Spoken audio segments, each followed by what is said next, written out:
live out of control. In reality, the only two things we control are our choices and attitudes. Right, right. This again to the closet control freak that, maybe not so much closet. It can be pretty obvious at times. Um, it's in reality, we tend to lot we want to everybody wants to control things. I mean, we want to control the weather. Yeah. Yeah, bottom line, we want to in Houston we want to control the traffic. Amen. Yeah, and that comes through sometimes in my driving, and I want to control things. So it's like, which not always pretty, and that's a work in progress too. So, so live out of control is understand. Okay, I really, in theory, and in okay, what do I have control over? Do I have control over you? No, I have no control over you. Do I have control over the things that happen to me? Not, I mean, yes and no. I mean, I can put myself in situations where, but what is that? But what's that result of? That's a result typically of one of my decisions. Okay. So what do I have control over? I have control over the attitude that I take, which reflects in my words, which reflects in my emotions, which reflects in my relationships. Okay, so I have control over my attitude, and I have control over my decisions. Again, deciding what to say and what not to say. Deciding. So I have control over those two things: decisions and attitude. Other than that, what do I really have control over? Not much. And if I'm trying to control, then am I truly trusting that God has everything under control? And am I expending energy, mental energy, which can be as draining as physical energy, or maybe even more draining as physical energy? Am I expending energy on things that, I've said this before to some folks in my life. You're crossing bridges that you hadn't even come to. Ooh, that's good. I mean, you're worried about this. Now, we're called to have foresight. We're called to kind of have a plan to work with purpose for work for purpose and towards something. But sometimes that if we're looking too far forward and worrying about what's there, then we can get distracted, we can turn and go the wrong direction, we can stop, or we can we can be deterred in progressing. And that makes the devil perfectly happy. Mm. Yeah.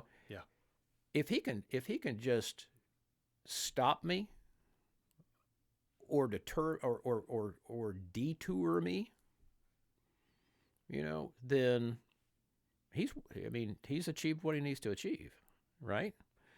So I think when we from a live out of control, if I try to control things, that opens the door to, I think, not taking risk, fear coming in, perfection, the whole list of things that we've been talking about. Mm-hmm. Yeah, and I think too, it's the emphasis on your choices and your attitude Mm-hmm. is key. And I heard something else from a guy, Alex Hormozy. He's a really successful businessman. Does a bunch of different things, a bunch of investing in things. But he says something which is, if you can be in a bad mood for no reason, why can't you be in a good mood for no reason? Amen. And I think a lot of times, you just maybe kind of wake up in the morning, there may be nothing wrong, but you're just kind of grumbling at the world. And even if there are maybe even some legitimate reasons, like if you're in physical pain or something, if someone asks you why you're in a bad mood, you say, I don't know, or there's kind of no reason. It's like, well, okay, flip that on its head and invert that and say, okay, well, if you can just be in a bad mood because, why not just be in a good mood? Because it's a lot better anyway. It's a lot more fun. It's a lot more enjoyable. It's a lot more productive to be in a good mood. And so if you kind of just live with that mentality of I have control over how I feel about something and the decisions I make in regards to that, it's like, okay, well, you can make a lot of things a lot more enjoyable and a lot more productive by making those choices in a way that just kind of pushes it in the right direction. And I think one of the ways that the enemy can trick us most effectively is by making you feel good whenever you're, well, I'm going to put in quotes, feel good. It feels righteous to be in a bad mood sometimes. It's like, okay, well, why would I want to be in a good mood? I'm angry at this thing, or I'm upset, I'm in pain, like, I'm going to lash out. And it kind of feels right. But if you're excited about something or happy about something or just in a good mood, despite those things, you're winning. You're beating those things. If your back hurts, like, okay, absolutely, back pain, that sucks. That's not a good time. But you can beat the back pain in the way you act about it. Oh, absolutely. I've suffered from sciatica in the past, and I mean, yeah, it is. You don't know the pain until you've experienced it. Mm-hmm. Okay, but okay, that's just a physical pain, and yeah, but I still have control over. Am I hurting? Yeah, I'm hurting, but I'm grateful that I woke up this morning. I'm grateful that I was able to get out of bed. I'm grateful that I had my cup of coffee, that I had a nice discussion with my wife, that my dog jumped in my lap and licked my face. You know, it's attitude. Again, how are you? Well, I'm grateful. Mm-hmm. Yes. Grateful. Yes. That's how I am. And that's the way I should live my life, is I should live my life grateful. Mm-hmm. And that, I will say also, attitude is an act of worship. Also. Ooh, yeah. Okay?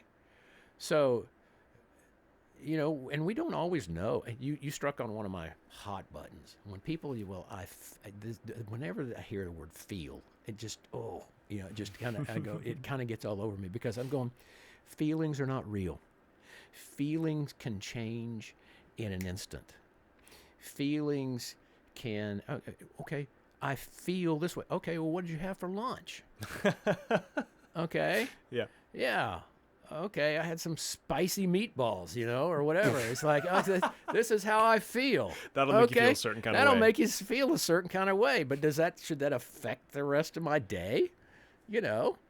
So, feelings change all the time, mm-hmm. and you're right. And that you have that is one thing that I can control, though. Mm-hmm. And it's changing my perspective. Okay. And going, okay, think about all that I have to be thankful for. I mean, it's just when you live a life and really start to focus on Starting your day out with gratitude, it changes your day. It changes your perspective. It changes the traffic. Mm, Okay, it changes the way you approach the traffic absolutely. when you do that. Yeah, I do think it's important not to like dismiss the role of emotion in things, because I think emotion and feelings are different.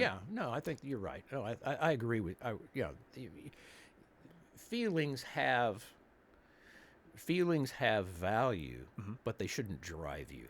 Exactly. It shouldn't be what you're like chasing after or No. trying to have as a priority. It's a really important factor Oh yeah. and an input into the yeah. system. Yeah. And understanding your emotions, like the way you're feeling about something. And for a guy, we don't always, Lise will say, "Hey, well, what do you feel about this?" Feel? I don't know. How do I feel about this? Yeah. You tell me. Was What's coming across? as men, we're kind of taught and told, and it's instilled through society to push those things away and not be, emotional. Which is a dangerous thing to do, because the one thing that I learned in the whole counseling thing when I was going through it was, you stuff your feelings, but you think that you've got them under control. No, they come out in different ways. They will. It's like sweat. I mean, it's just going to seep out. You don't have control over that. It's going to come out in one way or another. So it is important to deal with your feelings, to identify and name your feelings and understand them, but don't let your feelings drive you.